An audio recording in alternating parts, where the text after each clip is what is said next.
स्वागत है स्टूडेंट्स आपका हमारे चैनल पर। आज हम करने वाले हैं कक्षा 9 की उपचारात्मक शिक्षण कार्य पुस्तिका गणित के अगले कार्यपत्र। स्टूडेंट्स इसमें हम करेंगे स्टूडेंट 35 और 36 एक ही वीडियो के अंदर। और आपको बता दें स्टूडेंट्स, इंग्लिश और विज्ञान की हमारी कार्य पुस्तिकाएँ कंप्लीट हो चुकी है। अगर आप नहीं देखी हैं जरूर देखें स्टूडेंट्स। तो चलिए स्टार्ट करते हैं स्टूडेंट्स कार्यपत्र नंबर 35 को, जिसमें देखिए स्टूडेंट्स पहला प्रश्न है। दो त्रिभुज दिए गए हैं और वो क्या है, सर्वांग में। देखिए बीच में निशान बना हुआ है, इस निशान का मतलब होता है ये दोनों क्या है, सर्वांग में। तो स्टूडेंट्स बताना है चित्र को देखकर कि ABC जो कोण है वह संगत कोण किसका होगा। स्टूडेंट्स DEF को होगा। भुजा BC 5 सेंटीमीटर की है तो भुजा EF 5 सेंटीमीटर की होगी। ACB संगत कोण होगा। ACB का संगत कोण कौन सा होगा स्टूडेंट्स, DFE होगा। अगला है, एक त्रिभुज के दो कोण और उनके बीच की भुजा किसी दूसरे त्रिभुज के दो कोण व बीच की भुजा के बराबर होते हैं तो दोनों त्रिभुज सर्वांसम होते हैं और ये प्रतिबंध कोण भुजा कोण कहलाता है स्टूडेंट्स। ये ऐसे। अगला है, दिए गए चित्र में ACO का संगत कोण DBO हो जाएगा। ये दोनों संगत हैं स्टूडेंट्स, दोनों बराबर हैं। तो क्या होगा स्टूडेंट्स, ACO संगत कोण हो जाएगा हमारा, ये देखिए ये बराबर है, ये दोनों बराबर हो जाएंगे, शीर्षाभिमुख कोण हो जाएगा। और ये हमारे एक जो भुजा है वह भी बराबर है। तो ACO 70 दे रखा है तो DBO 70 हो जाएगा। ठीक है। इसी प्रकार AOC ये 30 है तो ये भी 30 हो जाएगा। तो AC की संगत भुजा DB के बराबर हो जाएगी, AC DB के बराबर हो जाएगी स्टूडेंट्स। तो क्या हो जाएगा स्टूडेंट्स, AOC व BOD सर्वांसम है। जी हाँ, सर्वांसम है। अगला है हमारा कार्यपत्र नंबर 36, जिसमें स्टूडेंट्स SAS सर्वांसमता नियम, यदि एक त्रिभुज की कोई दो भुजा और उनके बीच का एक कोण दूसरे त्रिभुज की दो संगत भुजाओं और उनके बीच के कोण के बराबर होता है तो त्रिभुज सर्वांसम होते हैं। तो स्टूडेंट्स पहला प्रश्न देखेंगे, इसमें चतुर्भुज दे रखा है ABCD। ठीक है, पूरा चतुर्भुज है जिसमें AC और AD के बराबर है। AB कोण A के समद्विभाजित करता है। जो AD को क्या, AB जो है वे A कोण को समद्विभाजित करता है, मतलब कि कोण A क्या हो जाएगा स्टूडेंट्स, जो ऊपर वाला कोण A है ये इसके बराबर हो जाएगा। हमें ये साइड दे ही रखी है बराबर, और बीच वाली लाइन दोनों में कॉमन है, उभयनिष्ठ हो जाएगी, दोनों में बराबर हो जाएगी। ठीक है। तो क्या हो जाएगा स्टूडेंट्स, ABC सर्वांसम हो जाएगा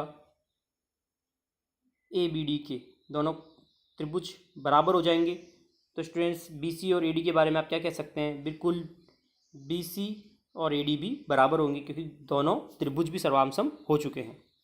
इस प्रकार से आपको लिखना है स्टूडेंट्स। अगला देखिए, ABC चतुर्भुज है, AD AB BC के बराबर है। कोण DAB ये वाला कोण स्टूडेंट्स CBA के बराबर है। तो बताना है, सिद्ध करना है ABD BAC के सर्वांसम है या नहीं है। देखिए स्टूडेंट्स, AD BC के बराबर है, DAB CBA के बराबर है, और AB और AB क्या हो जाएगी हमारी, दोनों कॉमन हो जाएगी, मतलब कि उभयनिष्ठ हो जाएगी, दोनों में बराबर होगी। तो क्या हो जाएगा स्टूडेंट्स, ABC BAC के सर्वांसम हो जाएगा। अगला है BD और AC। तो BD और AC निकालना है स्टूडेंट्स हमें। BD और AC बराबर हो जाएंगे, क्यों हो जाएंगे, क्या लिखेंगे, क्योंकि ABC BAC के सर्वांसम हमने पहले ही प्रूफ कर दिया है। ABD BAC, यहाँ पे ABC लिखना है स्टूडेंट्स आपको। ABC BAC के सर्वांसम है, इसलिए कोण जो है ABD BAC के बराबर हो जाएगा। अगला देखिए स्टूडेंट्स, L और M दो समांतर रेखाएं हैं जिन्हें समांतर रेखाओं P और Q का एक अन्य युग्म प्रतिच्छेद करता है। तो बताना है, दर्शाना है कि त्रिभुज ABC सर्वांसम है CDA के। तो स्टूडेंट्स हम देख सकते हैं BAC, देखिए कौन BAC ये वाला कौन इस वाले कौन के बराबर हो जाएगा, क्योंकि ये क्या है समांतर रेखाएं हैं स्टूडेंट्स, तो जेड बन रहा है, एकांतर कौन हो गया। इसी प्रकार से स्टूडेंट्स एक और एकांतर कौन बन रहा है, कौन कौन सा, ये वाला, दोनों कौन सी और ए सर्वांसम एकांतर कौन है तो बराबर हो जाएंगे स्टूडेंट्स। और बीच वाली स्टूडेंट्स ये जो लाइन है ये दोनों में कॉमन है, AC बराबर AC, क्योंकि ये क्या है उभयनिष्ठ हो जाएगी, दोनों में एक ही लाइन है। तो स्टूडेंट देखिए ASA रूल के हिसाब से BAC CDA सर्वांसम हो जाएंगे। ये कौन बराबर है दोनों, इसलिए सर्वांसम हो जाएंगे और बीच की भुजा भी बराबर है। इस तरह से लिखना है स्टूडेंट्स आपको। ये एकांतर कौन हो गया, ये एकांतर कौन हो गया, ये उभयनिष्ठ हो गया, ठीक है। तो ABC क्या हो जाएगा, CDA के सर्वांसम हो जाएगा। अगला देखिए AB एक रेखाखंड है और P इसका मध्य बिंदु है, D और E रेखाखंड है जो AB के एक और स्थित दो बिंदु इस प्रकार हैं कि BAD ABE के सर्वांसम हैं। तो EPA कौन DPB के बराबर हैं, दर्शाइए। पहला है DAP EBP के सर्वांसम है या नहीं, दूसरा AD BE के बराबर है या नहीं। तो स्टूडेंट्स पहले अपन प्रूव करेंगे पहला, जिसमें हम देख सकते हैं स्टूडेंट्स हमें ऊपर दोनों त्रिभुज सर्वांसम दे रखे हैं, ये वाला त्रिभुज और ये वाला त्रिभुज दोनों बराबर दे रखे हैं। अगर बराबर दे रखे हैं हमको आगे से तो स्टूडेंट्स क्या हो जाएगी,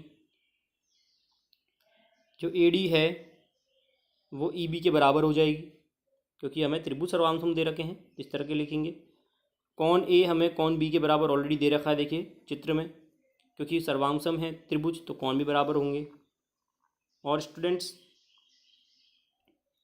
ये भुजा भी बराबर हो जाएगी ASA से, तो क्या हो जाएगा स्टूडेंट्स, ये हमारा त्रिभुज DAP सर्वांसम हो जाएगा EPB के। तो AD बराबर BE कैसे निकालेंगे, क्योंकि हमने ऑलरेडी प्रूफ कर दिया है त्रिभुज DAP सर्वांसम है त्रिभुज EBP के, तो AD बराबर BE अपने आप हो जाएगा। इस प्रकार लिखना है स्टूडेंट्स आपको। तो स्टूडेंट्स ये था हमारा कार्यपत्र नंबर 36 और 35 का पूरा सॉल्यूशन। इसी प्रकार से जुड़े रहिए, चैनल से लाइक करें, शेयर करें, सब्सक्राइब करें। धन्यवाद।